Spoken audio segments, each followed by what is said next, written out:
Hello, Let's Talk Sport viewers. My name is Conor Porter, and this is your WrestleMania 34 review/reaction video. Of course, the event took place in the Mercedes-Benz Superdome in New Orleans on Sunday night, and well, it was let's say a mixed reaction to the event. Some people liked it, some people didn't like it. Of course, that's going to be the way that it is with a lot of WWE events, and it always has been that way. But this one was a lot more of a mixed reaction than what a lot of people expected, because it certainly threw a little bit of a wild card here and there into the incidences. So let's run through all of the matches that took place at the event, starting off with the pre-show and with the Andre the Giant Battle Royale. And for me, I thoroughly enjoyed this one, despite the fact that there was only a lot of mid-carders on there and no surprise returns whatsoever or things like that.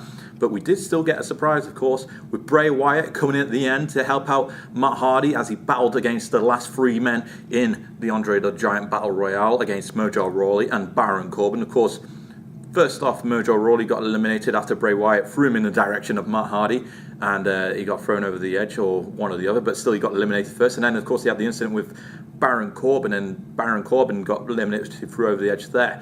And we have the incident right at the end where Matt Hardy and Bray Wyatt in the middle of the ring celebrating like they're a tag team now. So that's going to be interesting dynamic for the Raw Tag Team division. I think they could do a lot of damage there and perhaps even become champions by SummerSlam. So that'll be interesting to watch there. But overall, just a shame there was no surprises in the match.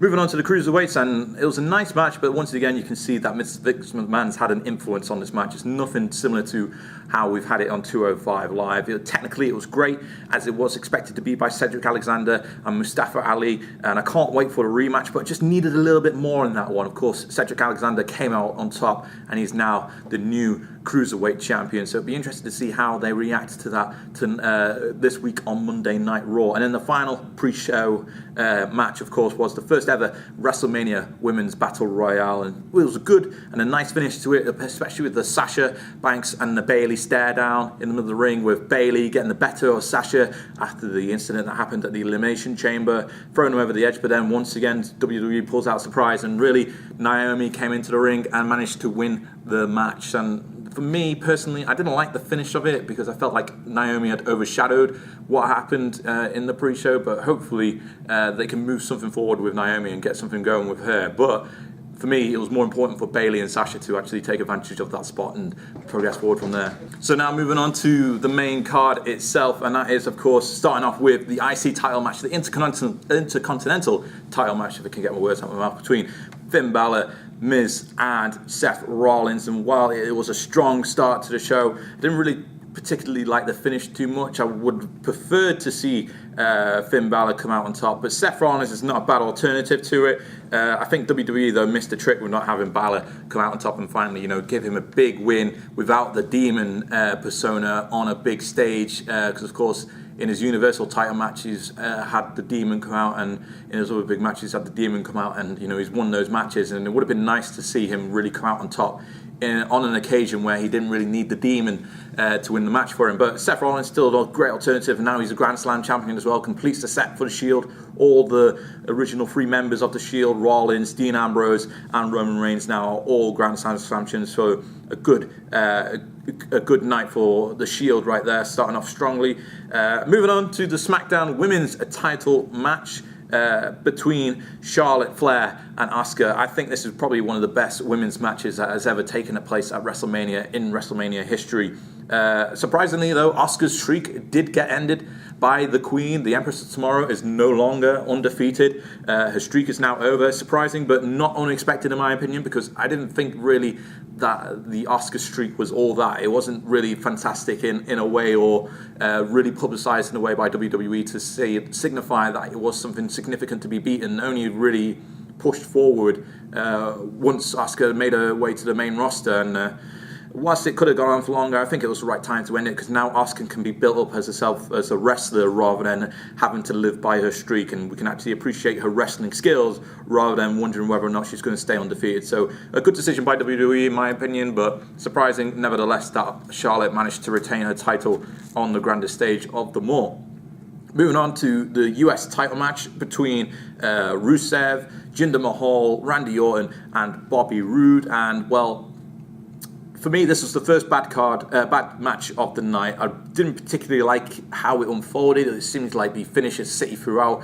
Randy Orton hitting his RKO's on everyone. Rusev pretty much trying to get his cookie in a clutch in, as well as the Colossal Claw by Jinder Mahal and the Glorious DDT by Bobby Roode. So yeah, Jinder Mahal ends up winning and coming out on top. I think WWE once more have missed the trick, really. The popularity of Rusev Day at the moment, one of the highest merchandise sellers in the WWE. He should have really come out on top, and there would have been huge crowd cheers of Rusev Day. But I think this is lining up for something bigger for Rusev moving forward into the future, because you just can't ignore how popular he is at the moment with the WWE universe, and hopefully WWE is able to push forward and give him something decent out of this recent push. And then moving on to the mixed tag team match between Ronda Rousey, Kurt Angle, Stephanie McMahon, and Triple H. And well, whilst Stephanie, in my opinion, was a little bit slow in this, someone did mention to me that she was about 40 years old now, so it's expected to a certain extent. But yeah, it was strong. Ronda Rousey had a really strong debut for the WWE, pushing forward, using her instincts, her fighting instincts, a lot of plummeted punches into Stephanie and Triple H throughout the match. One incident where she was using Triple H like he was a punching bag, a heavy punching bag in the corner, and just completely dominating. So hopefully this is a strong sign of what's to come for Rousey in the future, because if she keeps on performing like this, in no time at all she'll be at the top of the card, and it really shows that she does love the business. She knows how to work it. She did it well in her first ever match. Not many people get to debut at WrestleMania, especially one from her background, so she's definitely done well, and I think there's a promising future for her in the WWE. Ronda Rousey and Kurt Angle won the match with Rousey hitting the armbar, of course, on Stephanie McMahon. So yeah, a great finish to the match, and hopefully push forward with Rousey at the top of either the Raw or SmackDown women's division. Moving on to the SmackDown Tag Team titles between the New Day, the Usos, and the Bludgeon Brothers. As expected, the Bludgeon Brothers won this run relatively quickly, as they should do. It was strong and precise, and a really dominant performance, in my opinion. And hopefully now they'll be SmackDown Tag Team champions until SummerSlam, because I think they can hold it on for that long. They need to, in my opinion, just to build up the lore of Eric Rowan and Luke Harper once more.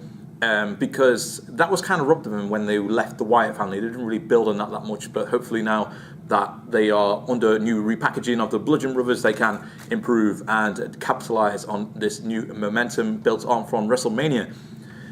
Moving on to probably the biggest moment of the night, which of course was the Cena versus Taker match. Of course, we had the segment with Elias beforehand, where he kind of tricked the crowd into thinking that Cena was getting the Undertaker coming out when all the lights went out, and everyone thought that it was going to be the Undertaker. But Elias then appeared on the stage and did a little bit of a concert. In my opinion, Elias is going to be huge in 2018. I think eventually by the end of the year he will have a title underneath his belt, whether it be the Intercontinental title or the US title, one of those probably. But I think by the end of the year he will have a significant push where he's pushed into a title picture of some sort, and hopefully WWE decides to do that, because he is one of the most promising talents in the WWE at the moment.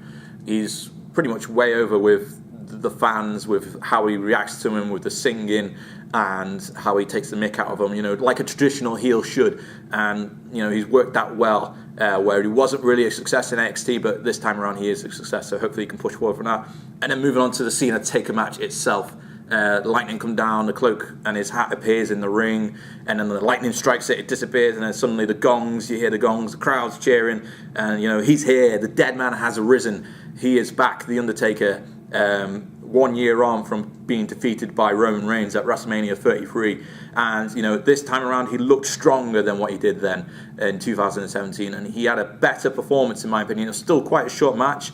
And because how short the match was, I think this isn't over for Cena or Taker. I think they're going to expand this on. Perhaps they even do something on Raw this week. They're going to expand this on, I think, to a clash at SummerSlam. And then hopefully something at Survivor Series. Because, of course, Undertaker started his WWE career at Survivor Series, and it'll be a nice way for him to end it at the same place where he started it. Have a final match against Cena where it's drawn out for 20 minutes or so. It's beautifully done, beautifully orchestrated, and he can bow out the way that he should bow out, and that to me is on top. So good match in my opinion, and despite how being short the match was, this isn't the end of him by any means, in my opinion. And my favourite bit actually was when Cena went to hit the 5-0 shuckle on Taker, and he went over to the ropes to bounce off the ropes, but by the time he turned around, Taker was sitting upright as he usually does, and Cena was startled. I think that was brilliant. The next segment, of course, was the Hall of Fame. Great stuff. Goldberg going in. Really can't comment any more on that. Good to see that the Dudley boys are going in as well, in my opinion, and Mark Henry too. And then we're on to Daniel Bryan's first match in 2 years, teaming up with Shane McMahon against Owens and Sami Zayn. The Yes movement was strong. Owens and Zayn attacking from behind to start off with was a brilliant move by WWE.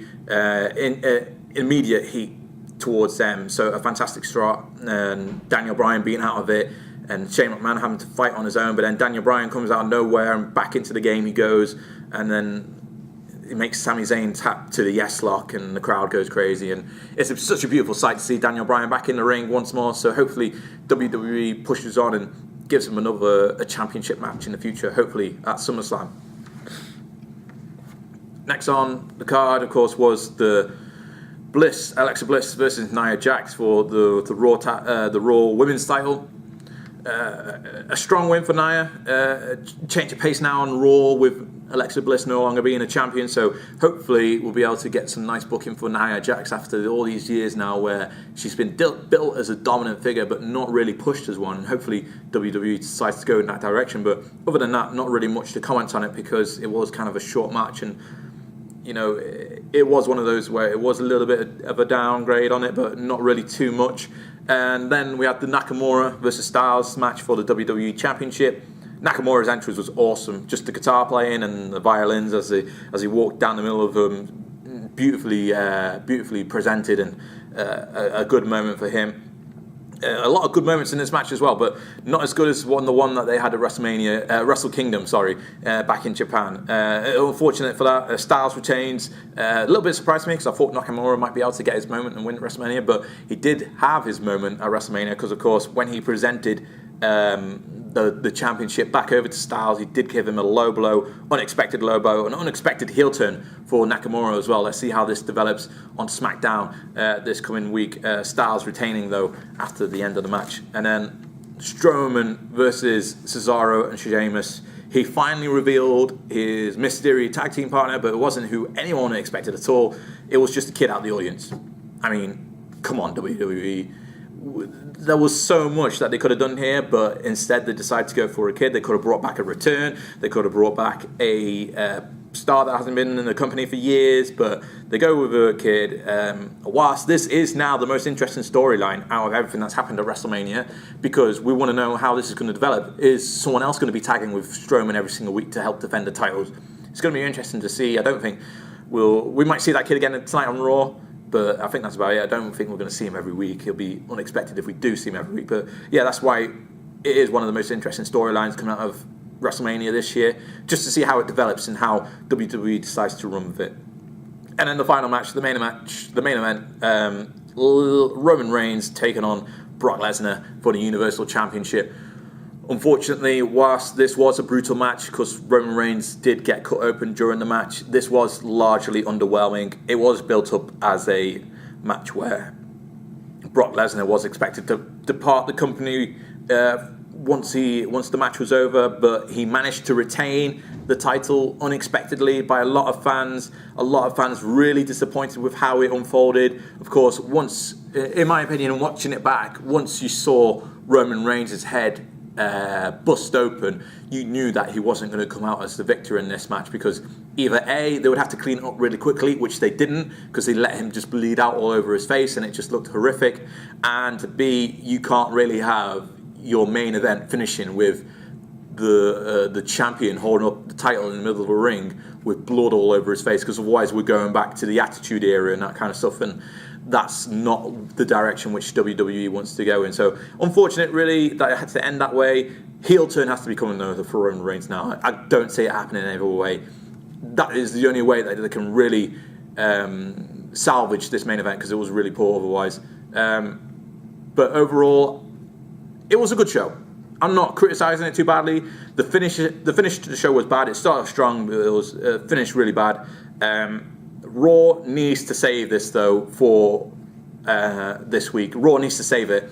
It's needed to save this weekend for the main roster because WrestleMania has not lived up to the hype. And for me, NXT TakeOver New Orleans was the best show of the weekend by far over WrestleMania. So those are my thoughts on WrestleMania 34 in New Orleans. Let me know what your thoughts are in the comment section below. Did you enjoy some of the matches? Which match was your favorite? Which match do you think was the worst decision, best decision by WWE? Let us know in the comment section below, and be sure to like the video and subscribe for more Let's Talk Sport content here on YouTube.